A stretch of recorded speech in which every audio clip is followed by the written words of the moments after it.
Welcome back, MVP. Streebo here with you again from mutantville.com. In case you never noticed, I like to open my videos by greeting you as MVP because I consider if you're watching this video, I consider you part of MVP. I consider you part of the group, part of the team.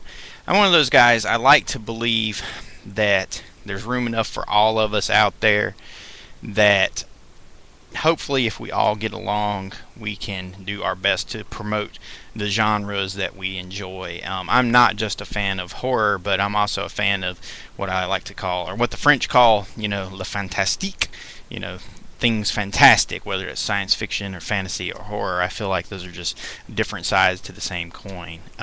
Anyway, I am shooting this video today to announce that I'm going to do a Q&A session.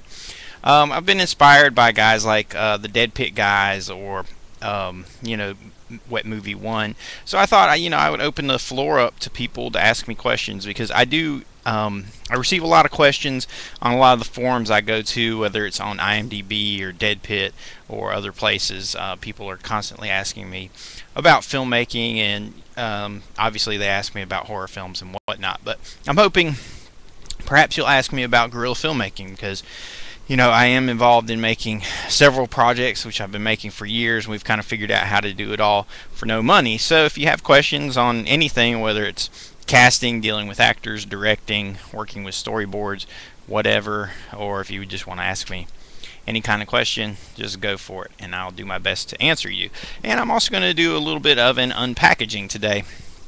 Not a big one or anything too super spectacular, because I already know what's in here. This is a box I received from Avatar Press, which is home to several great independent series. So I know it's in here, but I thought I'd share it with you because it is cool and horror related. So here we go. It's like they put some posters and thingies in there. We'll look at those later. Here's the actual books. And this is the rest of the Crossed series, which was written by Garth Ennis and drawn by Jason Burrows. This is a really cool series. Now, I actually I just had to, when the thing about Avatar Press is they do about 5 different covers, variant covers for their series. I guess it's one of those gimmicks to drive up sales, but the covers are always different. The thing I like about these, I was able to order them directly off their website, so I was able to choose the covers that I liked. And I'm a big proponent of, if you're going to do a poster or an image of some type, tell a story with that one image. That's the art of storytelling. If you do not know how to tell a story with one image, then you don't quite understand storytelling. You should be able to distill everything down to just that one image to create questions or a tone or a mood for your audience. So I'm going to share these covers for you that I picked out. So here's number 5. Check that out. The lighting on this is not real good, so it'll take me a second. You can see the guy's got walking with some weapons there. He's got bodies hanging up behind him. Obviously it's not a huge story with an arc or anything.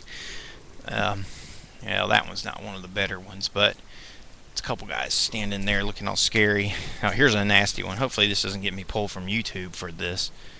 Alright, there's a guy with a looks like a bloody fetus that he's cut out of the body of that woman. Nasty stuff there.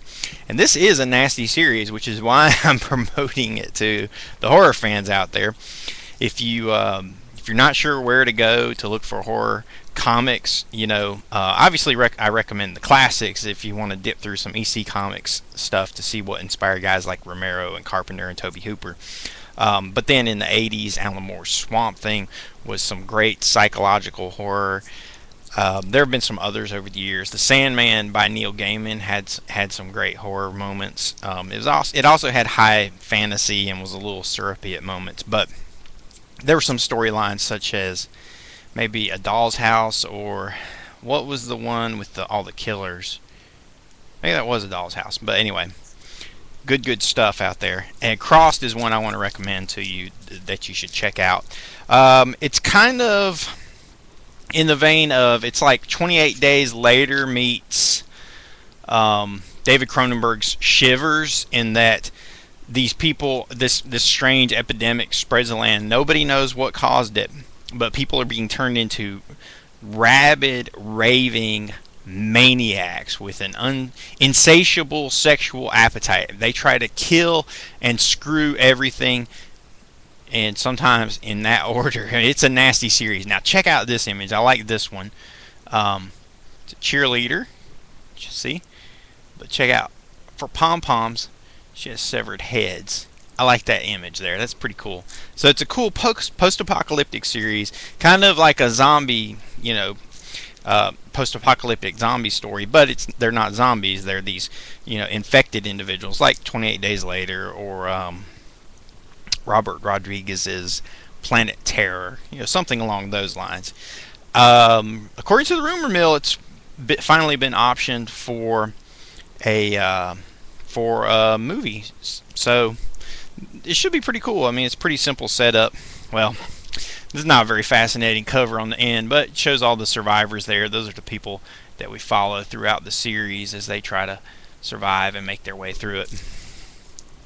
That is actually the last issue of the first run, and then it's picked up with a new series called Crossed Family Values, written by David Lapham and drawn by Javier Barreno. And that's a cool little cover there. Family values, and you can see the family gathered around the table, and they have a kid strapped down there. So this is a cool, nasty little series. Very sexually perverse, violent, dark, and nihilistic all around, which I guess is why I enjoy it. So I'm going to recommend it to you horror fans out there. If you're looking for something that's nice and nasty, check this out. If you want PG-13 entertainment, you might better go somewhere else. So I'm glad I finally got these in. I haven't been able to go to the comic shop over the past year because I've been dedicating all of my time to working on Ghost, but since production is finally finished, I can start picking up a few comics again. And I ordered these directly from the site, so I thought I'd share them with you. And again, just wanted to announce Q&A. Send me your questions. You can feel free to post them here, or send me a PM directed to me. Ask me whatever you want. Hopefully you'll ask me something interesting, not something lame. And or feel free to post a video response. And once I get enough to actually shoot a video of answers, then I will post it and put it out there for you. So in the meantime, keep checking back, and I will see you at mutantville.com. Oh, and find us on Facebook. We finally launched the fan page for Respawner. Find Respawner, find Devil Comes Down, find Ghost, find all of our projects on there. And, fan page, like the fan pages for us. Recommend them to your friends. Keep following our adventures, and hopefully we will do our best to bring you the finest in genre entertainment that you will enjoy or you will hate. Either way, we'll give you some kind of enjoyment out of it. So thank you. And since there's going to be a little bit of lag on this, let me hit stop and we'll see where it goes